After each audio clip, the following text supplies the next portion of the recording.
Hi, this is Mary Greendale, and it's campaign season. Candidates are starting to be interviewed, and I want you to understand that when I interview these candidates, I am asking each candidate for an office the same questions.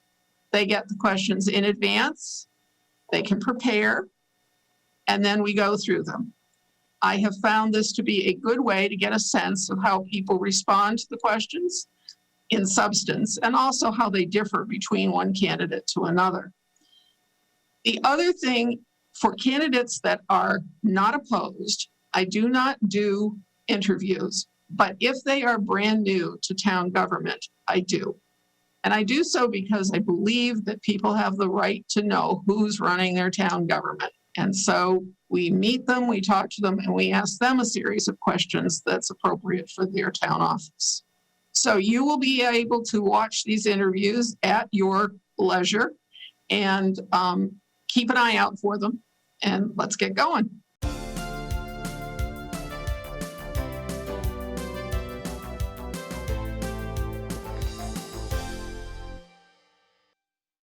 Hi there, this is Mary Greendale again with yet another candidate interview. This time I'm talking with Jeff Marshall. Now, Jeff is running for the Board of Assessors, and he is uncontested because the other person did not get signatures in on time. So I am on the Board of Assessors. So this is actually the first time I'll have a conversation with the gentleman who's going to be our new colleague. And I'll ask him a few questions, but I think as much as anything, this is a get to know you session. So Jeff Marshall, welcome. Welcome, thank you. How are you? I'm doing great. And Good. yourself? I'm fine, thanks. Thanks. Why don't you tell us a little bit about yourself? Well, I've been a resident of Holliston for over 11 years. My wife and I of 35 years, Barbara, we moved here with our 8-year-old son 11 years ago, and he graduated from Holliston High School in 2014. And he's now graduated from Quinnipiac with a degree in IT management, and is working up in Natick at MathWorks, and very successful. And I think a lot due to the education that he received here in town. I have been in my career in terms of working. I've been in the banking business for 37 years. Retail, consumer, and small business is primarily where I've spent my time. And that's actually how I got here. My wife and I were born and raised in Michigan, and through work opportunities, we moved to Chicago for about 10 years, worked for Citizens Bank out there. And then I relocated out here to Massachusetts back in early 2010, late 2019, 2009.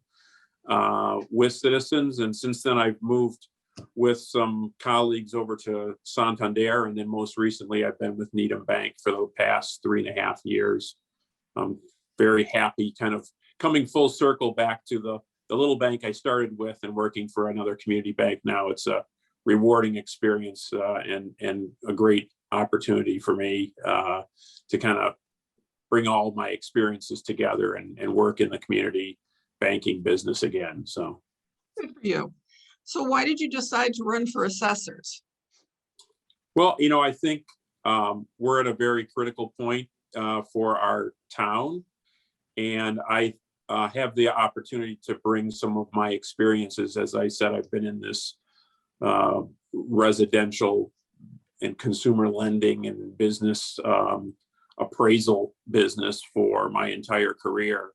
And I think with some of the things that are going on, whether it's the 555, situation, and with Catherine retiring after 20 years and trying to identify the right person to fill her spot, it's going to be a critical time. And, it's really going to be a rewarding opportunity, working with someone with your experience in town, as well as Peter's experience on the board.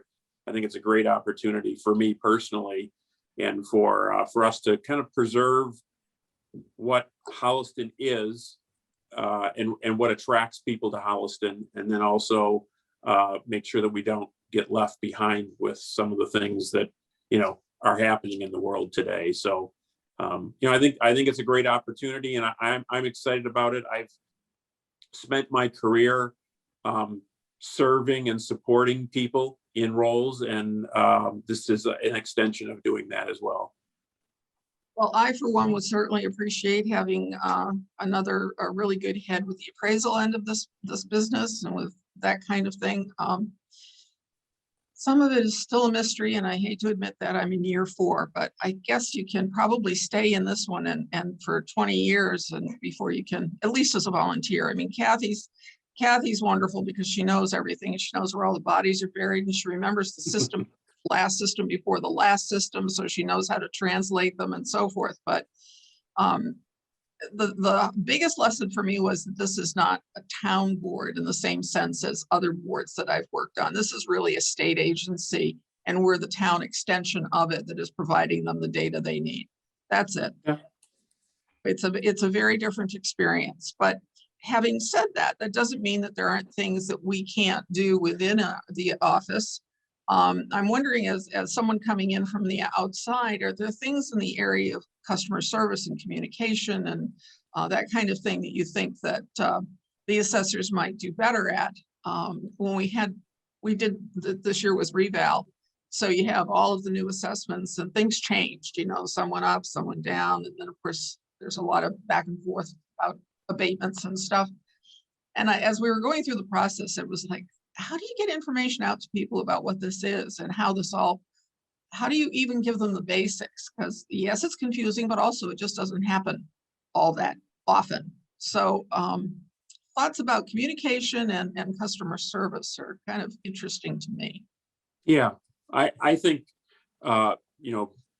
for my business as well as for the town, I think being transparent as possible is really key.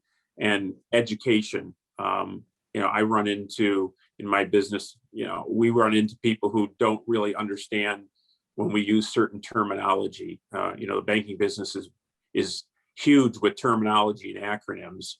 And, the average consumer, you probably talk to them and they wouldn't know the difference between an appraisal, an assessment, an inspection, a survey.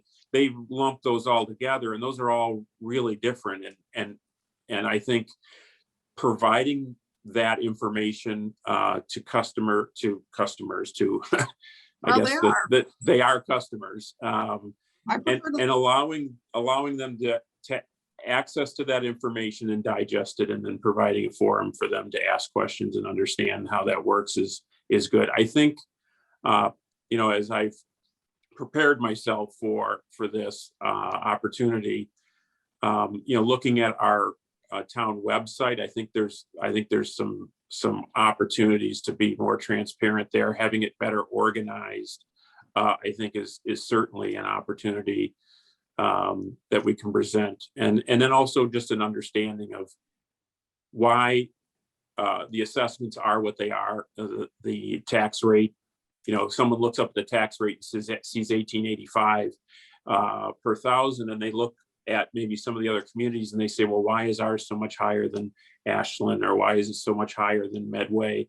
And I think just giving them an understanding of why that is, and why 555 is even being debated, because of the opportunity to bring in revenue that we don't have, because we don't have a lot of industrial and commercial to bring in those taxes. So the bigger burden is on the back of the consumer and the individual household to support the city services and such. So just that education of understanding how we come up with the taxes that we do, why the taxes go up, and why some of these other projects may be important and need to be weighed against the changes to the community that it would impact if 555 was ends up being a reality.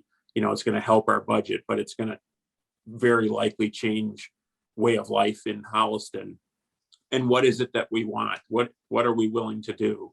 Are we willing to save on taxes to change our community? Or are we willing more so to contribute more from our individual pockets to preserve the community that it is right now? And that debate, I think, has been going on. I've been watching those meetings, and that debate's been going on, and we've had some very coherent responses from our citizens. I'm impressed by the knowledge and the understanding from the industry standpoint to give some feedback for all of us to understand the project better and to be able to make a sound decision, whether that's a decision that we're going to actually have as a citizen, or whether that's at least feedback for the town government to make those decisions. Do you have anything specific in this first term of yours that you'd like to accomplish? Well, I think, Catherine's position is first and foremost, as you've explained, the population of qualified candidates they're not walking around. We don't have a lot of unemployed assessors walking around on the streets these days, and attracting one that meets our needs to a community like ours is going to be a challenge, both from what the town can bring to them, what the town can provide to them, whether it's career path for someone who's relatively new in the business, or the opportunity for someone to bring their strong expertise in the town. I know that, some of the towns, the smaller towns, they can't support a full-time assessor. So assessors may work for multiple towns, or they work part-time. And, finding one that's full-time and able to handle, our housing base and the routines that have to go around that. But it's also an opportunity for the town and for us as the board to redefine that position. I know that we also lost our assistant assessor to retirement.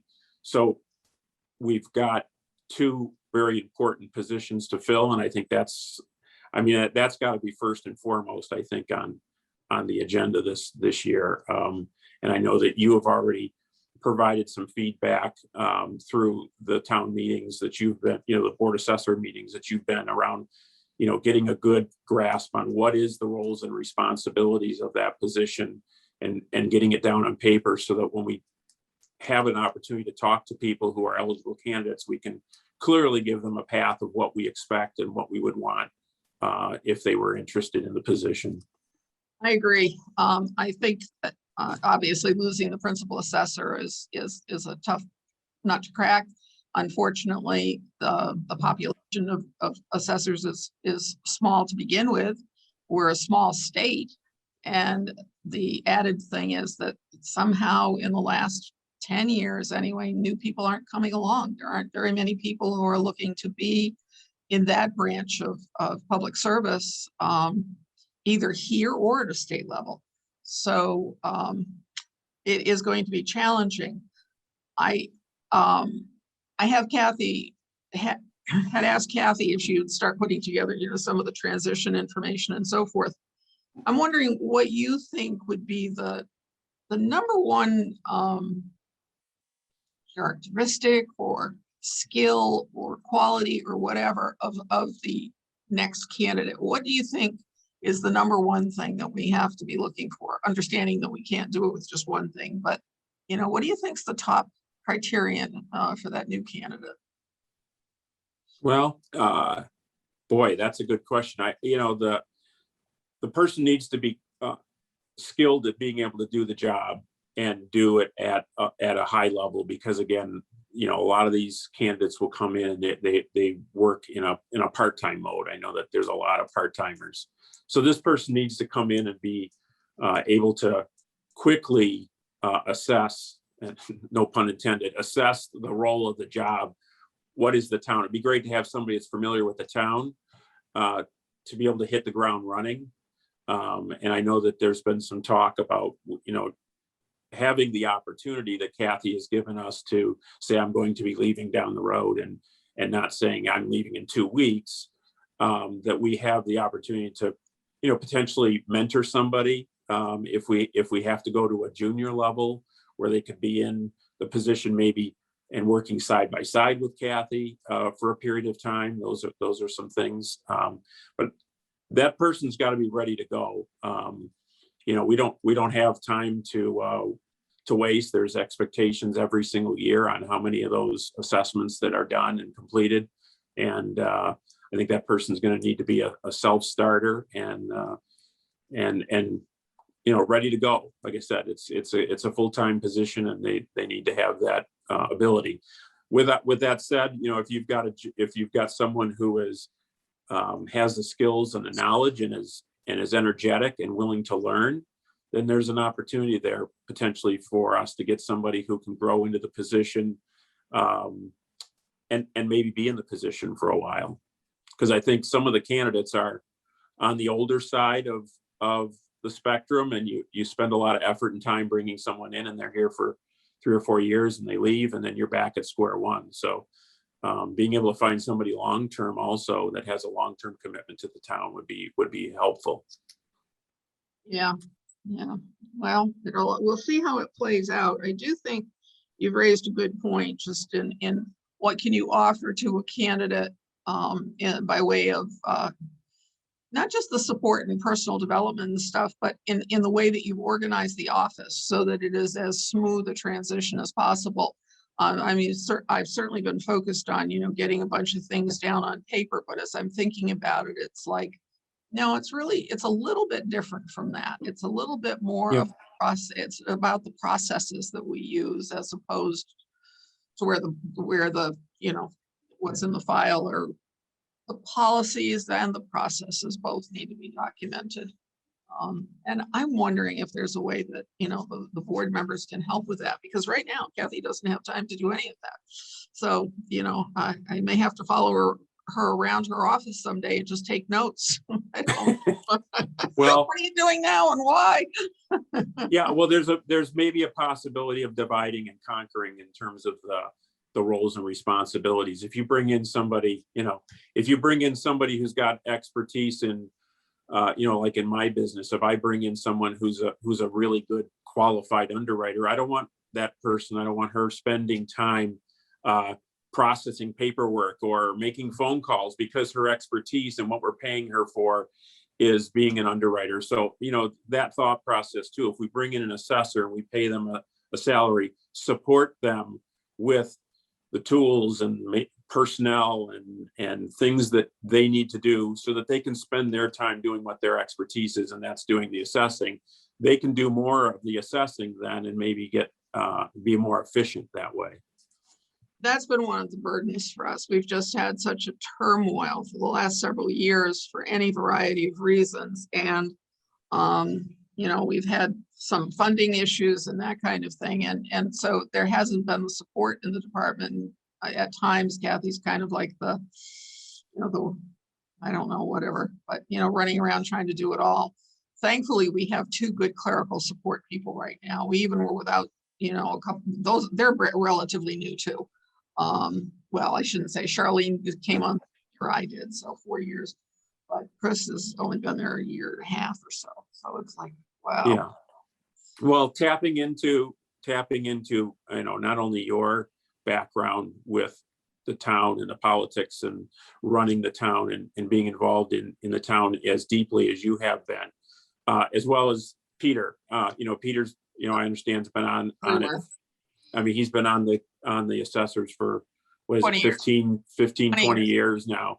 Got his award last year. Yeah.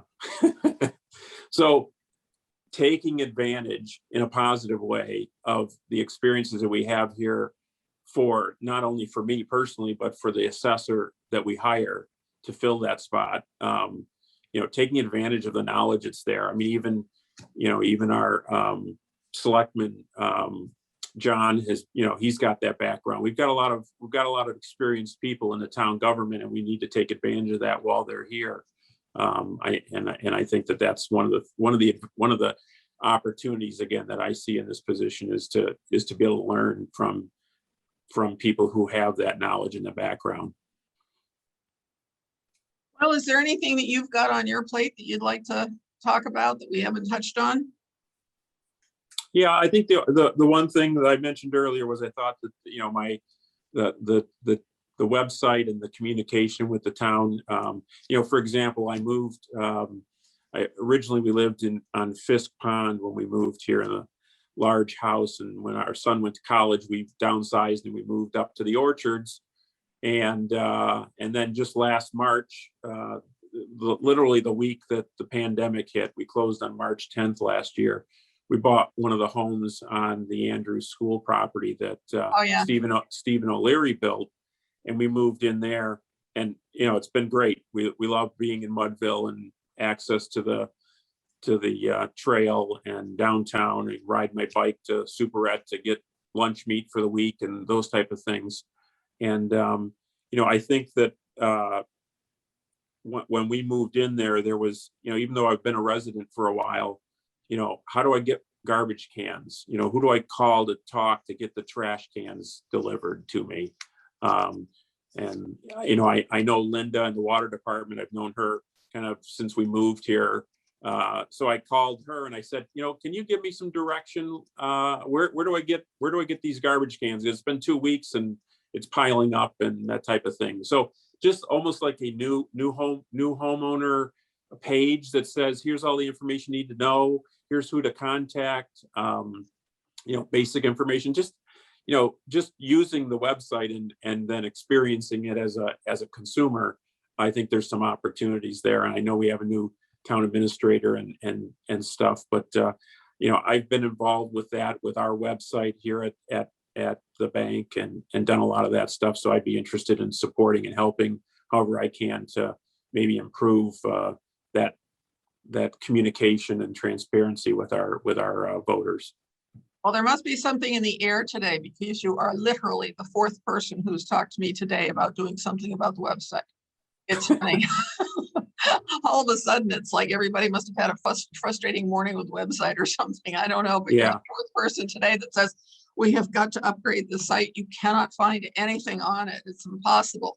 So yeah, I think having a single owner, like we used to call it the gatekeeper, that controlled it, not the individual department things, but just the overall structure of the website. I know it's kind of generic. Most of the towns obviously use the same kind of core structure, but I think organizing the information, making it easier for people to find things, and driving people to that website also, it would be it's a valuable tool to communicate to our voters, and I think there's room for improvement. I'd just say that. Well, Chris Mayo is our IT guy, and he is fabulous and responsive, everything else, but especially this past year now with all these Zoom meetings and stuff. I mean, you talk about working around the clock and going to, the other day we were doing 4 different meetings that's simultaneously and different, it's like, it's crazy. It's just plain crazy. Yeah. So it comes down to finding, as you said, that person that isn't otherwise divided with a whole lot of other things that's going to take care of the website and improve communications for all of the towns, all of the boards, all of the committees to the town, and give them the opportunity to leave feedback. That's the other thing. So I know Chris, actually my son Nicholas, who's in IT security, was an intern in high school with him, and he also worked the summers between freshman, sophomore, and junior year. So he worked for Chris for 4 summers. So very familiar with Chris. He's great guy. Great guy. Yep. Well, we're going to wrap this up, Jeff. So I'll give you the last, minute or so just to do the pitch of why you should be an assessor. You're going to be anyway, because you're on battle. You probably can't lose, but it's too late to change your mind now. Anyway. Well, I would just like to say that I, as I mentioned earlier, I've been servicing and supporting people in my career, and that's what I like to do. I get great satisfaction out of, providing answers and helping people get the information they need and understand what's going on. And I think that's an opportunity. I've run for office in Michigan when I was 25 years ago. So I'm familiar with the process of running for office. I'm interested in improving and maintaining our town as it is now, and continuing to maintain that. And I'll just leave you with my father who is in his 80s, was doing some genealogy work over the past year or so, and identified the fact that we have a relative back in the 1740s who lived in the town of Holliston. And I thought that was kind of interesting because I want to work with the Historical Society to find out if maybe Marshall Street has something to do with my family. Let me give you, we'll have to talk offline because I can direct you to an instant answer. Okay. Well, anyways, it was just interesting because you wonder when we moved here from Illinois, what attracted me to Holliston other than the location and the feel of it. And it might have been something much more powerful than Absolutely. I realized, that we would come full circle to, a seventh generation family member actually living in town here before the revolution. So Fascinating. we love the town. We've moved 3 times, but we never left the town. This is the town we've lived in the longest. We've owned 9 homes and have lived here the longest, and would love to be able to continue to support the town and help the voters move forward and preserve the town, but also move forward as we go into the next few years. Great. Well, it's been nice to meet you. Obviously, I will see you again. And just a reminder to everybody, the 2 upcoming dates. Monday is May 10th, and town meeting is at 7:30 at the town up at the high school. And then the election is May 25th, and that will be in the field house at the high school. So good luck. Thank you for joining me, Jeff, and thank you, folks, and we'll catch you soon. Bye-bye.